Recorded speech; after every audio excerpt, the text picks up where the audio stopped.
This is the Vitamix S30. 50? 55? 60. It's all the same. It just depends on your region. The main difference is the pre-programmed modes, and some have more, some have less, but the footprint is the same. The motor is the same as far as I can tell.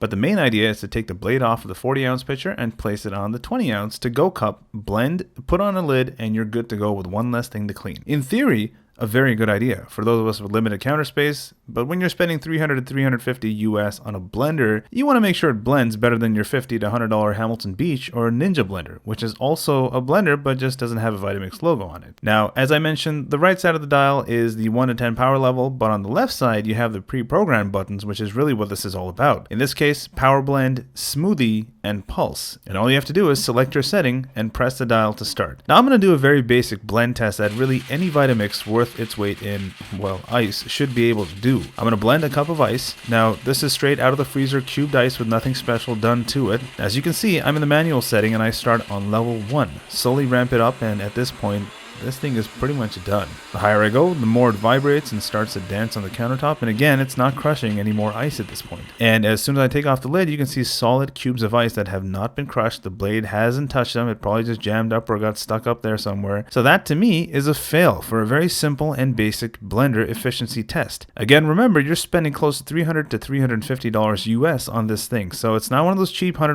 blenders, so you shouldn't hold it to the same standard. And that's really the only argument I'm trying to make here. Now, the next thing I don't like about this is the blade removal and reattachment thing. I get it. I like the idea, and don't get me wrong, but I found that I was always having to clean out between those threads and get out the residue from whatever I blended last. Not to mention, this thing does not come with 2 blades, so you can't use both containers to blend at the same time. Kind of annoying. So all this combined to me meant that I'm looking for a different blender. Enter the Explorion series, or e310 or e320. Again, it depends on your region and the kind of pitcher that comes with it, but mine was the e310, also from Vitamix. Right off the bat, you can pick this thing up for refurbished about $200 US. I got it on Black Friday for $250 Canadian, which is like, I don't know, $50 US. It was refurbished, came with a full 7-year warranty. Obviously, this thing is bigger, but not only does it have a larger footprint, think 2 inches wider in every dimension, it even has a 2.2 horsepower lawnmower caliber motor for a base.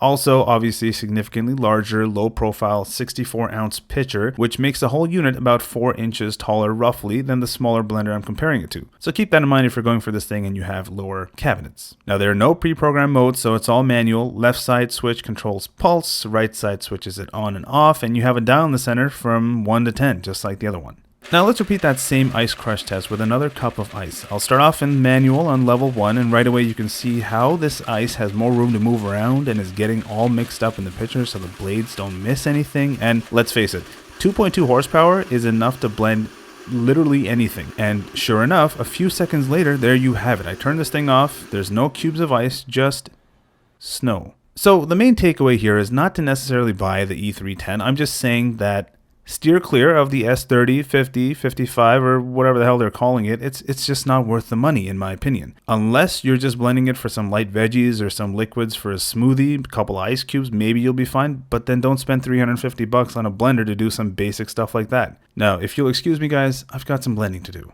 Thanks for watching, and I'll see you guys next time.